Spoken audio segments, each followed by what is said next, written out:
हाँ जी बेटा, चलिए अब बेटा बड़ा ही इंपॉर्टेंट चैप्टर डिस्कस करने जा रहे हैं, ग्रेविटेशन। जल्दी से देखेंगे। अगर बेटा मैं ग्रेविटेशन की याद कर रहा हूँ तो बेटा सबसे पहले हमने ग्रेविटेशन के प्लस के 3 लॉस पढ़े थे, लॉ 1, लॉ 2, लॉ 3। लॉ 1 कहता था कि जितनी भी प्लैनेट्स रिवॉल्व करती हैं वो इलिप्टिकल ऑर्बिट्स में करती हैं और सन कहां पर होता है, foci. Sun is at foci, law of orbits. दूसरा लॉ कहता था, अगर आपको याद हो, कि line joining planet to sun, अगर ये प्लैनेट है और ये सन है तो ये लाइन इक्वल एरिया कवर करती है in equal intervals of time. मतलब अगर मैं बोलूं कि t इक्वल टू 0 पे प्लैनेट यहां थी और t इक्वल टू 1 आवर पे प्लैनेट यहां चली गई, तो उसने जो एरिया कवर किया वो है डेल्टा ए। सेम वे अगर एक प्लैनेट यहां से यहां चली गई तो ये t इक्वल टू 0 है और ये भी हो गया t इक्वल टू 1 आर, तो ये आ गया डेल्टा ए टू। तो ये लॉ कहता था ये जो एरियाज होंगे वो इक्वल होंगे, मतलब areal velocity delta A by delta T will be constant. बड़ा इंपॉर्टेंट बात। सेकेंड लॉ ये कहता है कि the areal velocity of the planet remains constant. इससे जैसे मैंने बताया a1 इक्वल्स टू a2, इससे बेटा एक बड़ी इंपॉर्टेंट बात हमारे पास आती थी। क्या वो आती थी? क्या एरियल वेलोसिटी रिमेन्स कांस्टेंट। इससे हमें एक चीज और पता चलती थी कि अगर एक ये सन है, जब एक प्लैनेट सन के पास यहां से दूर आती है और यहां से पास आती है, क्या होगा?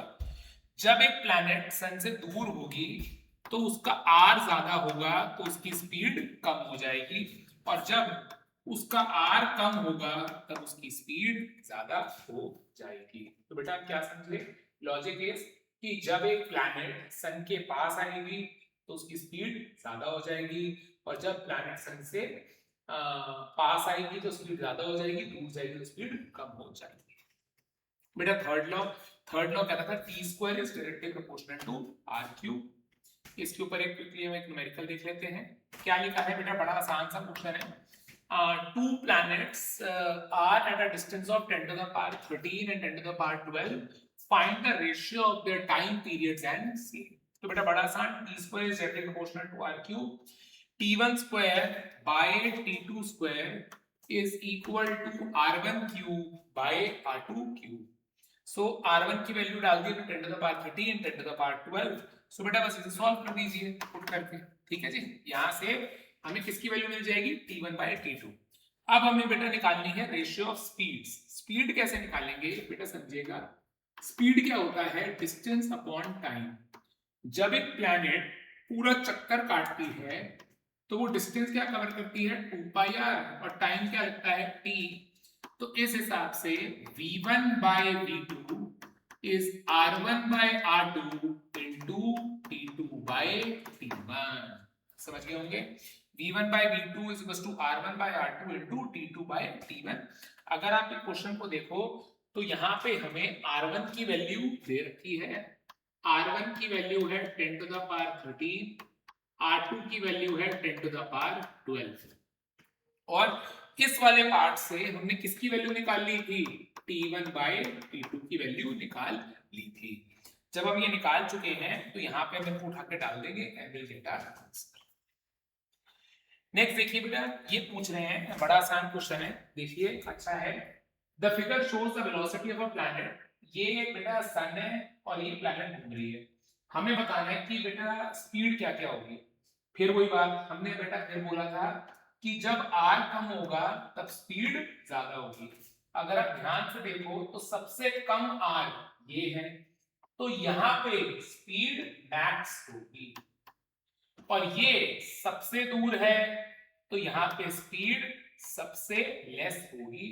तो सबसे बड़ा v1, तो अगर मुझे लिखना है आंसर तो मैं क्या लिखूंगा बेटा? मेरी ऑप्शन हो गई डी ऑप्शन। क्यों? सबसे बड़ा हो गया v1, उससे छोटा v2 और सबसे कम v3। आइए बेटा न्यूटन्स लॉ ऑफ ग्रेविटेशन हम जानते हैं, F is equal to gm1m2 by r square. दो प्लैनेट्स हैं मास m1 m2 की, उनके बीच में डिस्टेंस r है, तो फोर्स क्या आ जाएगी gm1m2 by r square. Very important, I hope सब लोग जानते हैं कि यहाँ पे जो पहली बात ये जो फोर्स होती है ऑलवेज अट्रैक्टिव है। G is a universal gravitational constant. क्या कहने का मतलब है, कोई भी मीडियम हो, कोई भी प्लैनेट हो, G की वैल्यू को हम हमेशा सेम ही लेंगे। वैल्यू क्या आ गई 6.67 × 10⁻12 Nm² पर kg²। आ जाइए, ये आ गया। हाँ जी, अब बेटा हम एक क्वेश्चन देखने जा रहे हैं, अच्छा क्वेश्चन है, इधर देखिए क्या लिखा है। हम 11th में भी करते थे ऐसी चीजें, 11th में बहुत क्वेश्चंस करे हैं, फिर से देखिए। Two particles each of mass m go round in a circle of radius r under their mutual attraction। हो क्या है, दो पार्टिकल्स एक दूसरे के आगे पीछे घूम रहे हैं। मतलब जी कैसे घूम रहे हैं, ध्यान दें कि ये हो गया रेडियस r, ये हो गया रेडियस r, ये हो गई हमारी प्लैनेट m, ये हो गई हमारी प्लैनेट m।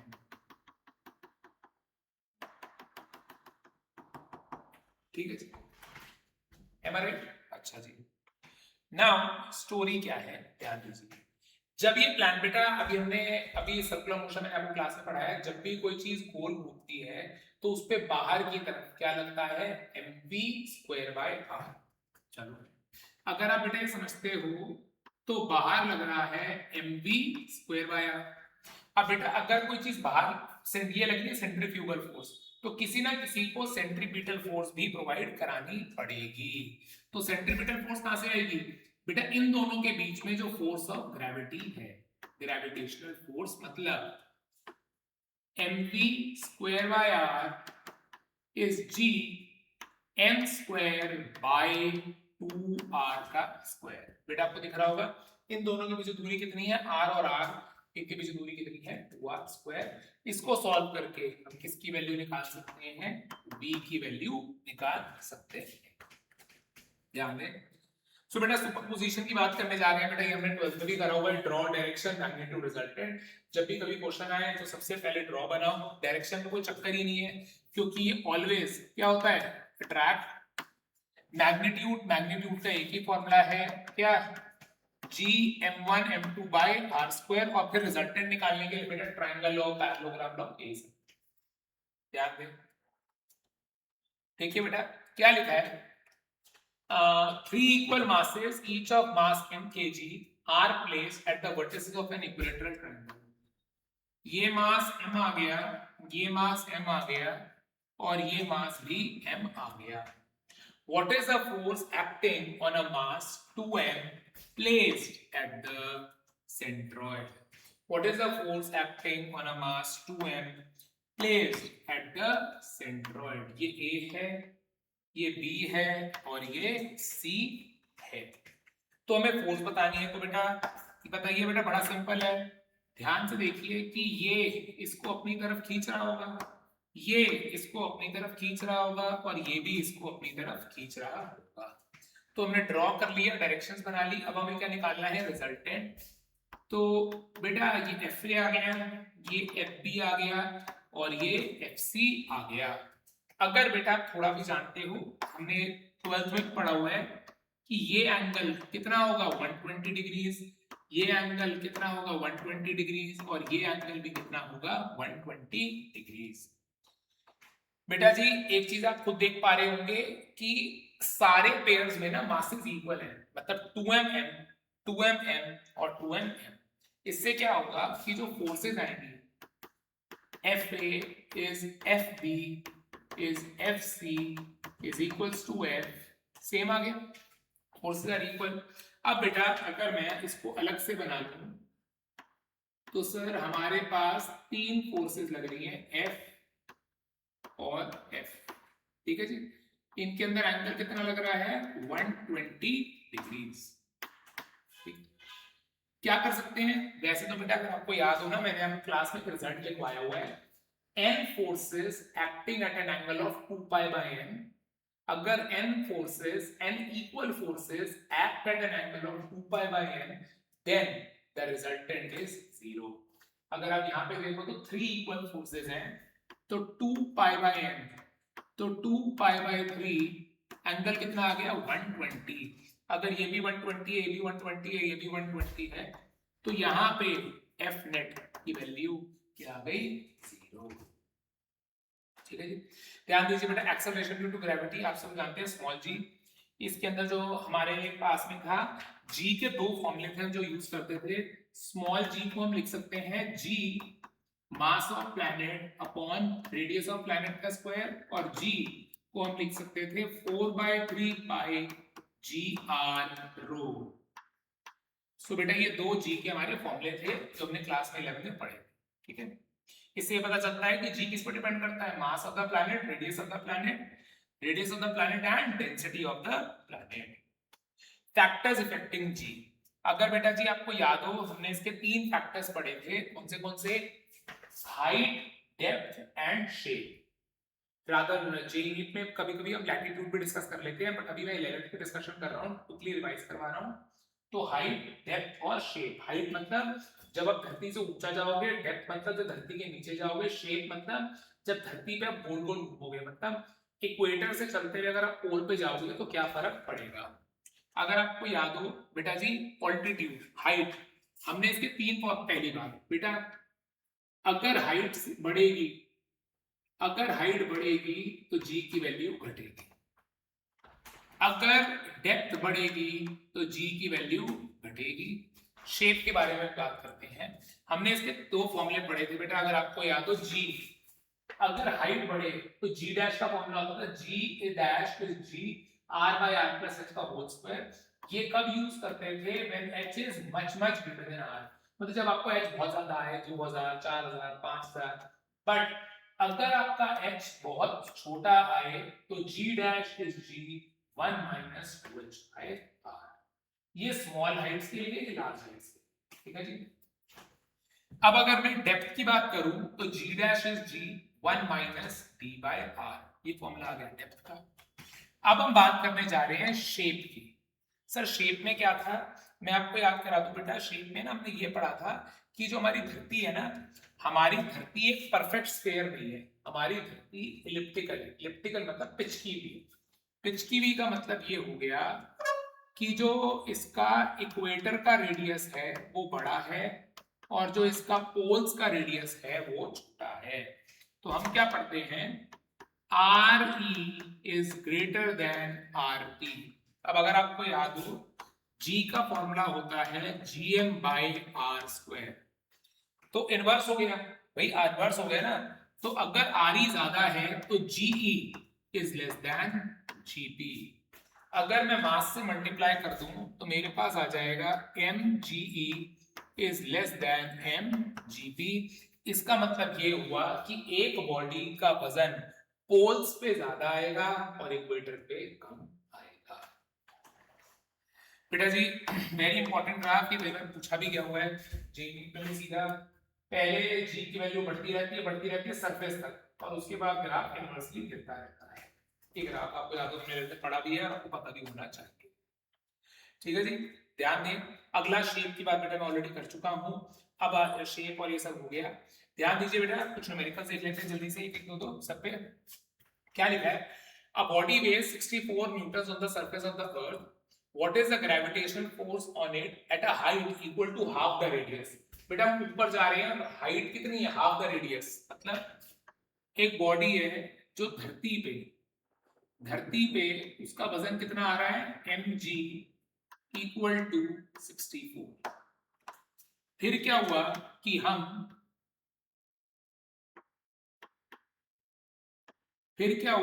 यहां से हम हाफ द रेडियस पे ऊपर चले गए. तो ध्यान दीजिए बेटा, g dash is g divided by r plus h का होल स्क्वायर. अगर आज मैं मास से मल्टीप्लाई कर दूं तो mg dash is mg divided by R plus H का होल स्क्वायर। बेटा अब mg कितना दे रखा है आपको 64, r प्लस r/2 का होल स्क्वायर, इसको सॉल्व करते हैं। ठीक है जी।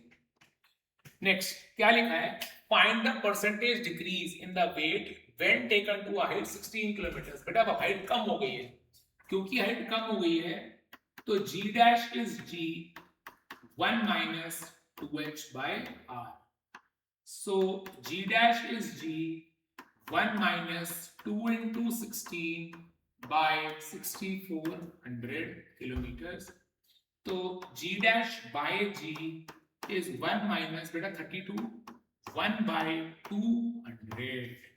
ठीक है जी। अब बेटा मुझे यहाँ पे निकालना है percentage decrease in the weight of the body. बेटा कभी भी आपको परसेंटेज चेंज निकालने को आए तो हमने सीखा हुआ है फाइनल अपॉन इनिशियल -1 into 100, मतलब mg dash divided by mg -1 into 100। g dash by g is 1 minus 200 minus 1 into 100। इसको सॉल्व करेंगे and we'll get the answer। ध्यान दीजिए, how far from the earth does the acceleration due to gravity become 1%। अब बेटा 1% तो बहुत ही कम हो गया, तो ये बिल्कुल धरती के पास तो हुआ नहीं होगा, ये कहीं बहुत दूर जाकर ही हुआ होगा। तो हम क्या कह रहे हैं कि हम कितनी दूर जाएं ताकि हमारा जो g है वो सिर्फ 1% ही रह जाए। तो g dash is g r by r plus h का whole square, g by 100 is g r by r plus h का होल स्क्वायर। ध्यान दें, ये वाला g और ये वाला g गया कैंसिल। अब बेटा देखो ये 1/100 रह गया ना, तो आप रूट ले लो। अगर आप इसकी रूट ले लेते हो तो ये आ जाएगा 1/10 r by r plus h। Solve करेंगे और यहां से हमें हाइट की वैल्यू मिल जाएगी। ठीक है जी। आइए अब क्या लिखा है बेटा, आसान क्वेश्चन है, ध्यान दीजिए। A body hanging from a spring stretches by 1 centimeter on the surface. How much will the same spring stretch when 1600? अब बेटा एक बात बताओ, अगर आज आप एक स्प्रिंग से एक वजन को टांगो तो क्या होता है, नीचे लगता है mg और ऊपर लगता है kx। नीचे लगता है mg, ऊपर लगता है kx, so mg is equals to kx। ठीक है जी। अब जैसे जैसे आप धरती से ऊपर जाते जाओगे तो g की वैल्यू कम होती जाएगी और x की वैल्यू भी कम होती जाएगी। तो बस हम क्या करेंगे, mg dash is kx dash, divide कर दो, तो g dash by g is x dash by x। ठीक है जी। अब g डैश क्या होगा, अगर मैं इसकी बात करूं तो g डैश का क्या फॉर्मूला होगा, g r by r plus h का होल स्क्वायर। तो g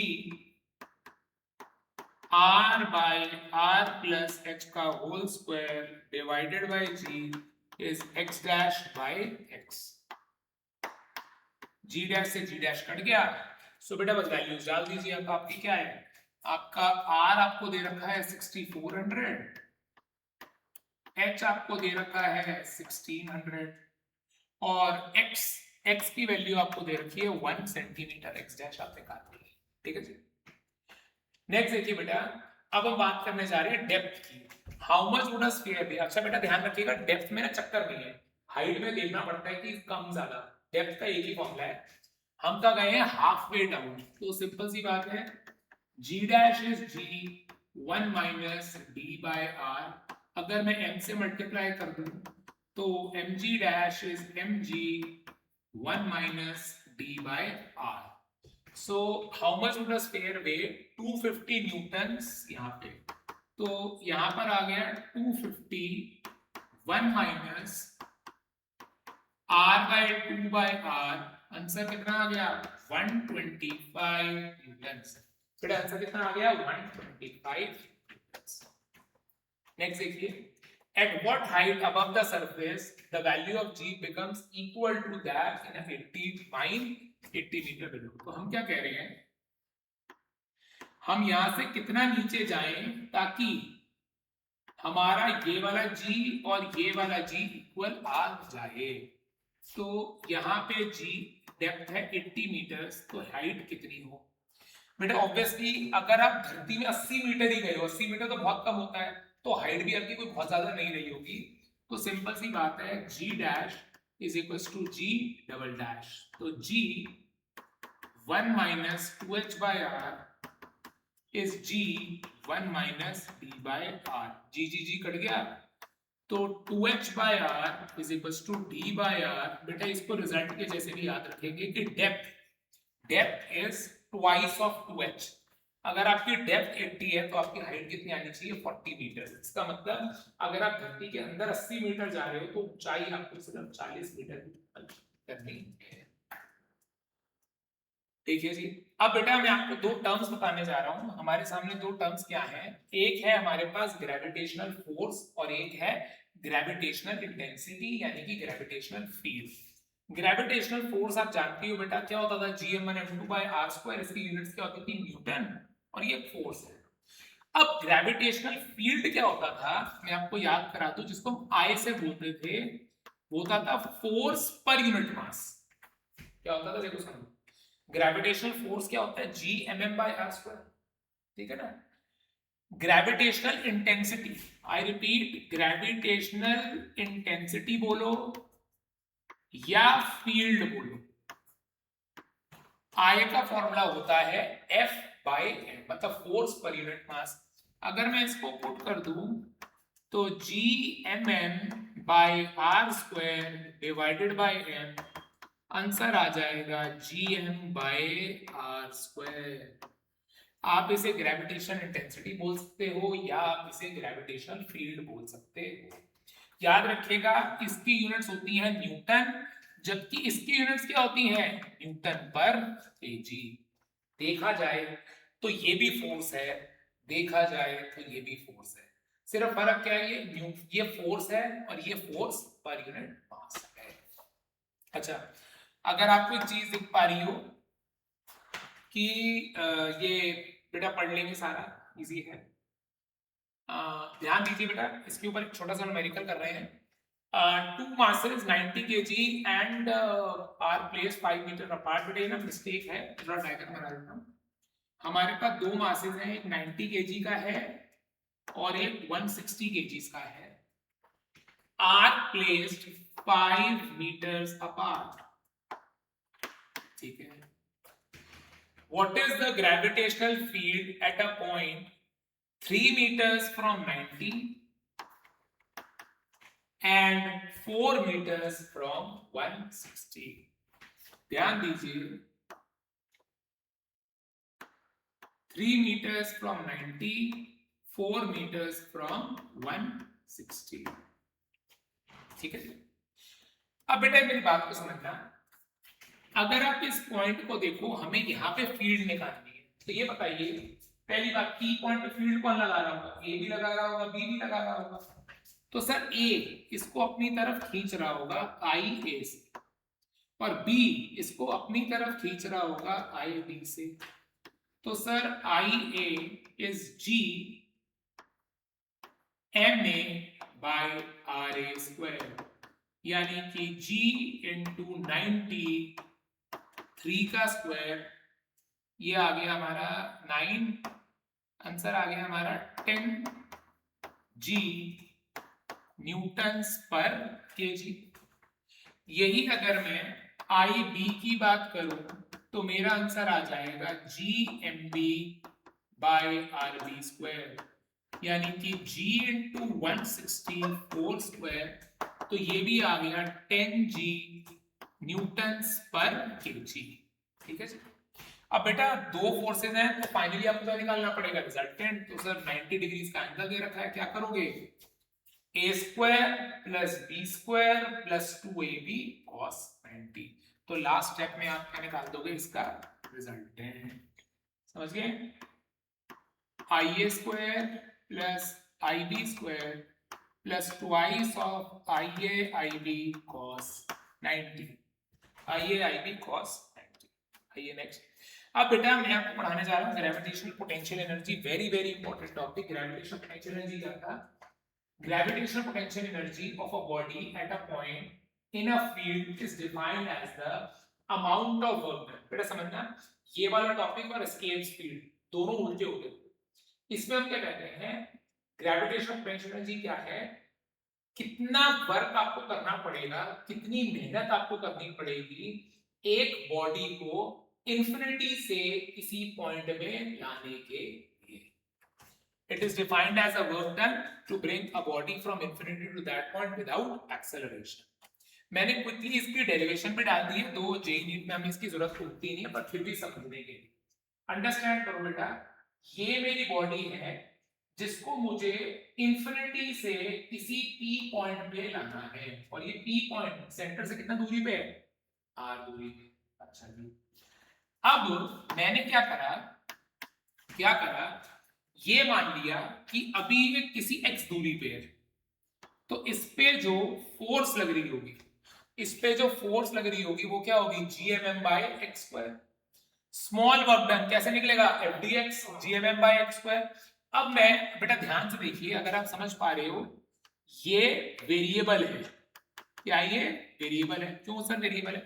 अरे भाई तुम जैसे जैसे पास आते जाओगे तो फोर्स धीरे धीरे बढ़ती जाएगी, x की वैल्यू कम होती जाएगी, तो फोर्स वेरिएबल है, और जब भी फोर्स वेरिएबल हो तो work done is calculated using integration. ध्यान से देखिए, इंटीग्रेशन में आपको कहां से कहां तक जाना है सर, इंफिनिटी से हम कहां जाएंगे, r तक। इंफिनिटी से कहां तक जाएंगे, r तक। तभी देख रहे हैं आप इंटीग्रेशन कहां से कहां हुई है, इंफिनिटी से r। जब आप ये पूरा सॉल्व कर लेंगे तो फाइनली हमारा आंसर आ जाएगा -GMM by r। Very important, ध्यान दीजिएगा, मैं इसको लिख के दिखा रहा हूं। ग्रेविटेशनल पोटेंशियल एनर्जी GPE है क्या, वर्क है, इसकी यूनिट्स क्या होती हैं, जूल्स होती हैं। फॉर्मूला क्या है इसका, ध्यान से देखिए कि अगर बॉडी यहां पर है, तो GPE का फॉर्मूला है -GMM by स्मॉल r। अब स्मॉल r क्या है, r प्लस h। याद रखिएगा स्मॉल r क्या है, r प्लस h। ये जो स्मॉल r है ये क्या है, r प्लस h। ठीक है जी। अब बेटा जैसे GPE है वैसे ही हमारे पास एक और टर्म है GP। सर GP क्या है, GP इज ग्रेविटेशनल पोटेंशियल। बिल्कुल इसके जैसे ये वर्क था, ये भी वर्क है, बट ये होता है वर्क पर केजी। जैसे बेटा हमने थोड़ी देर पहले फोर्स और इंटेंसिटी का रिलेशन पढ़ा था, वैसा ही है। इसकी यूनिट्स क्या हो जाती हैं, जूल्स पर केजी। तो इसका फॉर्मूला आता है GPE by m। जब हम इसको डिवाइड करेंगे तो मेरा आंसर आ जाएगा -GM by r। क्या आ जाएगा हमारे पास, -GM by r, राइट। याद रख लीजिएगा इसको भी। अच्छा बेटा जी, क्योंकि ये वर्क है और ये भी वर्क है, तो ये स्केलर क्वांटिटीज हैं, तो अगर इनका सुपरपोजिशन आए तो आप क्या करोगे, सिंपली ऐड। इसमें कोई वेक्टर एडिशन नहीं, मतलब लॉस, ट्रायंगल लॉ ये सब नहीं लगेगा, आपको सिंपली ऐड कर देना है। ठीक है जी, तो ये सारा एक बार है। आइए सो बेटा एक क्वेश्चन देखते हैं, इस पे क्या लिखा है। 3 point masses each of mass m are placed at the 3 vertices of a square of side A। तो what is the, अच्छा जी, तो क्या कह रहे हैं बेटा, एक मास m यहाँ पड़ा हुआ है, एक मास m यहाँ पड़ा हुआ है, एक मास m यहाँ पड़ा हुआ है। हमें ग्रेविटेशनल फोर्स, क्या क्या निकालना है, what is the gravitational field निकालनी है, और पोटेंशियल। पहले पोटेंशियल निकालने में बहुत आसान होता है। ध्यान बेटा, यहाँ बेटा मानते हो यहां से दूरी a है, यहां से दूरी a है, बट यहां से दूरी कितनी है, √2a। यहां से दूरी कितनी है, √2a। अब अगर मुझे P पॉइंट पे पोटेंशियल निकालना है, मैंने अभी आपको बताया था potential is a scalar quantity, और जब भी स्केलर क्वांटिटी आती है तो we have to simply add. तो VP is VA plus VB plus PC। VA क्या है? Minus GM by A minus GM by A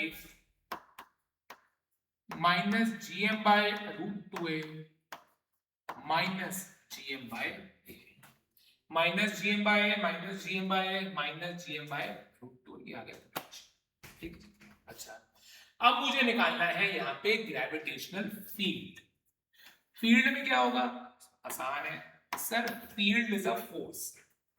A इस पॉइंट को अपनी तरफ खींचेगा IA से, C इसको अपनी तरफ खींचेगा IC से, और B इसको अपनी तरफ खींचेगा IB से। ठीक है जी। क्योंकि एक फोर्स है, क्योंकि एक वेक्टर क्वांटिटी है, तो हमें इसमें क्या करना पड़ेगा? वेक्टर एडिशन, मतलब ट्रायंगल लॉ और पैरेललोग्राम लॉ। सो ध्यान देंगे सारे, IA, आई होप बेटा दिख रहा होगा, IA और IC की वैल्यू तो सेम है, GM बाय A स्क्वायर, जबकि IB की वैल्यू क्या है? GM बाय रूट 2A का स्क्वायर, यानी कि GM bye 2A square. Right. अब बेटा आपको रिजल्टेंट निकालना है। आपको बेटा आई होप सबको पता होगा क्या करेंगे, पहले हम IA और IC का रिजल्टेंट निकालेंगे और उसको इसमें ऐड कर देंगे। बेटा ध्यान दीजिए, सिंपल सी बात है, IA लिखना, IA और IC, जो IA है और IC है वो किस एंगल पे एक्ट कर रहे हैं? ऐसे एक्ट कर रहे हैं 90 डिग्री, तो इनका रिजल्टेंट का आएगा बीच में, और जब रिजल्टेंट बीच में आएगा तो IB के अंदर आके ऐड हो जाएगा। ठीक है जी। सो ध्यान दीजिए, सबसे पहले हम IAC निकालेंगे, I square plus I square 2I square cos 90, answer आ गया रूट 2I, यानी कि आंसर आ गया root 2 GM by A square.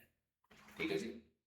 अब बेटा ध्यान दो, अगर आपको दिख रहा हो IAC और IB are in the same direction, तो जो I नेट आएगा वो आ जाएगा IAC प्लस IB ऐड कर। नेक्स्ट बेटा ध्यान दीजिए, if G is the acceleration due to gravity, find the gain in potential energy when a mass m is raised from the earth to a height equal to the radius। अच्छा जी, बेटा जी अगर मैं अब GP के फॉर्मूले की बात करूं तो मेरे पास आता है माइनस, ध्यान दें, minus GMM by R plus H। क्या हो रहा है कि पहले ये बॉडी धरती पे पड़ी है और फिर हम इसको कहां लेके जा रहे हैं? Find the gain in potential energy when it is raised to height equal to this. Okay, फिर हम इसको उठा के इतना ऊपर ले गए। ठीक है जी। तो चलिए अब बेटा ध्यान दो, इस केस में तुम्हारी हाइट क्या होगी? 0। तो GPE initial is minus GMM by R plus 0। भैया धरती पे हो ना, तो धरती पे हाइट तो होगी नहीं sir. GPE final is minus GMM by R plus R। अब हमें निकालना है चेंज, तो चेंज क्या आ जाएगा? Final minus initial. चेंज क्या आ जाएगा बेटा? Final minus initial. I। So beta, if W1, W2 represent the work done by in moving along three different paths। बेटा याद होगा हमने क्लास में पढ़ रखा है, gravitational force is a conservative force. तो वो कह रहे हैं कि मान लो हम A से B गए, तीन रास्तों से गए, एक ऐसे चले गए, एक ऐसे चले गए, एक घूमते हुए चले गए, तो वर्क डन तीनों में सेम ही आएगा, because it is a conservative force and conservative force depends only on the initial and final part, not on the path. So यहाँ पे ऑप्शन आ रही होगी बी। ठीक है जी। आइए, सो बेटा क्वेश्चन सिंपल सा ही है। क्या लिखा है? when a clock is fitted with a pendulum and another with a spring which will indicate the correct time on moon। अब बेटा अगर मैं आपको याद कराऊं, जो हमारी पेंडुलम क्लॉक है ना, उसका टाइम पीरियड होता है 2 pi under the root of L by G। तो चक्कर क्या होगा कि जब आप मून पे जाओगे तो जी की वैल्यू चेंज हो जाएगी, रादर जी की वैल्यू कम हो जाएगी, तो टाइम पीरियड बढ़ जाएगा। तो पेंडुलम क्लॉक अलग अलग आंसर देगी, धरती पे अलग देगी और मून पे अलग देगी, because it is G dependent. Spring clock के साथ ये चक्कर नहीं पड़ने वाला।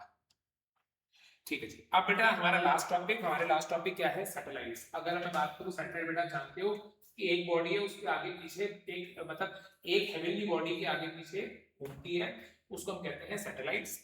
तो ध्यान दे लीजिए, सन की सैटेलाइट अर्थ है और अर्थ की सैटेलाइट कौन है? मून। अब बेटा इसके अंदर हमने ना फीचर्स पढ़े थे। जो सबसे पहला फीचर और सबसे इंपॉर्टेंट फीचर है हमारा, वो है ऑर्बिटल स्पीड। आई रिपीट, क्या था? Orbital speed. ऑर्बिटल स्पीड क्या होता है?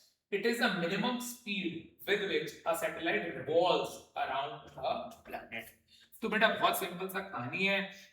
अगर मैं इसको आप क्विकली बता दूं कि सर अगर ये मेरी प्लैनेट है और ये मेरी सैटेलाइट है और ये गोल गोल घूम रही है, तो अगर हमें ऑर्बिटल स्पीड निकालनी है तो सर फिर से वही बाहर क्या लगेगा? ms v0 square by r, mass of the satellite. अंदर की तरफ क्या लगेगा? g mass of planet, mass of satellite by R square. इन दोनों को आप इक्वेट कर दीजिए। जब आप इन दोनों को इक्वेट कर देंगे तो G mass of planet, mass of satellite by R square cut गया, तो हमारी ऑर्बिटल का फॉर्मूला आ जाएगा हमारे पास रूट आर जी। क्या आ जाएगा बेटा हमारे पास? रूट। अच्छा रुकिए, इसको सॉल्व करके ऑर्बिटल का फॉर्मूला आ जाएगा हमारे पास root G M T by R. इसमें बेटा एक चीज समझने वाली है। सर क्या समझने वाली है? कि भैया सैटेलाइट पे डिपेंड नहीं करता, मतलब मास ऑफ द सैटेलाइट हो गया कैंसिल। ये हमारे पास फॉर्मूला आ गया ऑर्बिटल स्पीड का। इसमें स्मॉल आर क्या होता है? R plus H. ठीक है जी। अब बेटा सैटेलाइट के सारे फीचर्स में ना हम एक स्पेशल केस करेंगे, if the satellite is close to the earth. अगर satellite close to the earth हो जाए, अगर सैटेलाइट, मैंने यहाँ लिखा भी होगा, ध्यान दीजिए। हाँ जी, if satellite revolves close to the earth तो क्या होगा? एच की वैल्यू बहुत छोटी होगी, तो होगा क्या कि आर प्लस एच को हम क्या लिख देंगे? आर लिख देंगे। क्योंकि हम इसको आर लिख देंगे तो यहां पे आ जाएगा आर, तो ऑर्बिटल स्पीड का फॉर्मूला आ जाएगा root G M by R. एक तो ये हो गया। अब बेटा हम इसको थोड़ा सा चेंज कर सकते हैं। कैसे? आई होप सब जानते हैं कि स्मॉल जी क्या होता है? G M by R square. तो जी एम को मैं क्या लिख दूंगा? G R square. इसको उठा के अगर मैं इसमें डाल दूं तो मेरा ऑर्बिटल स्पीड का फॉर्मूला आ जाएगा root G M by R, और दूसरा मेरा फॉर्मूला आ जाएगा रूट आर जी। तो याद रखिएगा बेटा ऑर्बिटल स्पीड के दो फॉर्मूले हैं, एक है root G M by capital R अगर planet satellite close to the earth है, या दूसरा फॉर्मूला है रूट आर जी। एक धरती के पास वाले सैटेलाइट की स्पीड कितनी होती है? 7.92 किलोमीटर पर सेकेंड। ठीक है जी। अच्छा अब बेटा एंगुलर मोमेंटम है, कम इंपॉर्टेंट है पर कर सकते हो बेटा। एंगुलर मोमेंटम क्या होगा? एमवीआर। एमवीआर मतलब mass of the satellite orbital speed into R. तो बेटा जो ऑर्बिटल स्पीड की वैल्यू डाली थी वो डाल दो बस। इसको आप देख सकते हो, लेस इंपॉर्टेंट है। अब बेटा very important, energy of a satellite. बेटा एक सैटेलाइट के अंदर दो एनर्जीज होती हैं, एक होती है काइनेटिक एनर्जी और एक होती है पोटेंशियल एनर्जी। अगर मैं ज्यादा गहराई में ना जाऊं तो ग्रेविटेशनल पोटेंशियल एनर्जी तो अभी हमने डिराइव करी थी, तो वो तो ये आ गई, जिसका फॉर्मूला क्या था? Minus G M M by R. और जो काइनेटिक एनर्जी है वो कैसे निकालोगे? Half mass of satellite orbital speed का स्क्वायर। अरे भाई अभी ऑर्बिटल स्पीड भी तो निकाली है। ये सारी वैल्यूज डालने के बाद जो आपको याद रखना है वो ये याद रखना है, पोटेंशियल एनर्जी का फॉर्मूला होता है minus G M M by R, kinetic energy का फॉर्मूला होता है G M M by 2r, and total energy का फॉर्मूला है minus G M M by 2r। इसको सॉल्व करेंगे। ठीक है जी। अच्छा एक बड़ा इंपॉर्टेंट रिलेशन है, ध्यान रखिएगा। अगर आपकी टोटल एनर्जी U है तो आपकी काइनेटिक एनर्जी माइनस U आएगी और टोटल एनर्जी 2U आएगी। मतलब अगर आपको गिवन हो कि टोटल एनर्जी 10 है तो ये -10 और ये। अच्छा इसी के अंदर एक बड़ी इंपॉर्टेंट बात थी बेटा, याद रखिएगा। इसके अंदर जो नेगेटिव साइन है ना वो इंडिकेट करता है that satellite is bound to the planet. एक बार आपकी टोटल एनर्जी पॉजिटिव हो गई या जीरो हो गई तो इसका मतलब कि प्लैनेट एस्केप कर जाएगी, जो हमारा अगला टॉपिक है। ठीक है जी, आइए एस्केप स्पीड। बेटा last topic and very important topic. Escape speed क्या है? It is the minimum speed जिससे कि अगर हम एक बॉडी को फेंकें तो वो एस्केप कर जाएगी और कभी वापस नहीं आएगी। ध्यान दीजिएगा बेटा, इसकी अगर मैं आपको डेरिवेशन की याद करवाऊं ना बेटा, सेम है, सिर्फ फर्क क्या है बेटा आपको याद है ग्रेविटेशनल पोटेंशियल एनर्जी में क्या किया था? ग्रेविटेशनल पोटेंशियल एनर्जी में हम एक बॉडी को इंफिनिटी से उस पॉइंट पे लाए, यहां पे हमें क्या करना है, यहां से उसे इंफिनिटी भेजना है। तो होगा क्या, लिमिट चेंज नहीं, आप आर से कहां जा रहे हो, इंफिनिटी। ये पूरी डेरिवेशन है, आप देख सकते हो, जस्ट रिवाइज के लिए। वैसे में फॉर्मूला नहीं चाहिए। ऑर्बिटल स्पीड, ये मेरा वर्क डन आ गया। हमने जब हम इसको सॉल्व करते हैं तो हमारी ऑर्बिटल स्पीड हमारी एस्केप स्पीड का फॉर्मूला आता है ये वाला। तो याद रखिए बेटा, एस्केप स्पीड का फॉर्मूला है under the root of 2gm/r। जैसे कि हमने पहले भी किया था कि अगर मैं gm को रिप्लेस कर दूं gr² से तो हमारी एस्केप स्पीड आ जाएगी √2rg। तो एस्केप स्पीड के दो फॉर्मूले। आइए अब बेटा कुछ छोटी छोटी सी बातें हैं जो ना पक्का से याद होनी चाहिए, मैंने सारी लिख रखी हैं। क्या? पहली बात, एस्केप स्पीड के दो फॉर्मूले हैं, g twice of gmp/rp and √2rg। इससे ये पता चलता है कि एस्केप स्पीड सिर्फ और सिर्फ डिपेंड करती है मास of the planet and radius of the planet, satellite पर डिपेंड नहीं करती है। Escape speed depends only on the mass and the radius, it does not depend upon the mass of the body, it does not depend upon the angle of projection. बेटा कहीं पे angle की तो बात ही नहीं हो रही, आप 30 पे फेंको, 45 पे फेंको, वेलोसिटी का फॉर्मूला सेम। अच्छा, अगर आपको याद हो बेटा, अभी हमने थोड़ी देर पहले पढ़ा था, अगर एक सैटेलाइट धरती के पास चलती है तो उसकी ऑर्बिटल स्पीड का फॉर्मूला होता है √rg। सेम वे अब हमारी एस्केप स्पीड का फॉर्मूला कितना आया, √2rg। तो इससे ये रिलेशन आया कि जो हमारी एस्केप स्पीड है वो √2 टाइम्स ऑफ ऑर्बिटल स्पीड है। इसका कहने का तात्पर्य क्या है कि अगर कोई सैटेलाइट धरती के आगे पीछे घूम रही है और मैं उसकी स्पीड को √2 टाइम्स बढ़ा दूं तो वो एस्केप कर जाएगी। ठीक है जी। अच्छा बेटा याद रखिएगा, escape speed for earth is 11.2 kilometre पर सेकेंड। अब बेटा इसी के अंदर ना एक हमारा बड़ा इंपॉर्टेंट और छोटा सा टॉपिक था लास्ट में, क्या था, ध्यान दीजिए बेटा। अब बेटा तीन केसेस थे, हमने बोला कि अगर आप एक बॉडी को एस्केप से फेंकोगे तो वो निकल जाएगी, मतलब धरती के इन्फ्लुएंस से बाहर हो जाएगी। तीन केस क्या है, एक है v लेस देन वीई, एक है v इक्वल टू वीई और एक है v ग्रेटर देन वीई। अगर मैं एक बॉडी को एस्केप से कम फेंकूं, जैसे ये पेन है, अगर मैं इसको ऊपर फेंकूं तो क्या होगा कि ऊपर जाएगा फिर वापस आ जाएगा, तो बॉडी एस्केप नहीं कर पाएगी। अगर आप एक बॉडी को एस्केप से फेंको तो क्या होगा कि वो स्पेस में चली जाएगी, वो स्पेस में जाएगी, बट स्पेस में जाके स्पीड उसकी क्या होगी, 0। ये बॉडी एस्केप तो कर जाएगी बट जब वो स्पेस में पहुंचेगी तब उसकी स्पीड 0 होगी।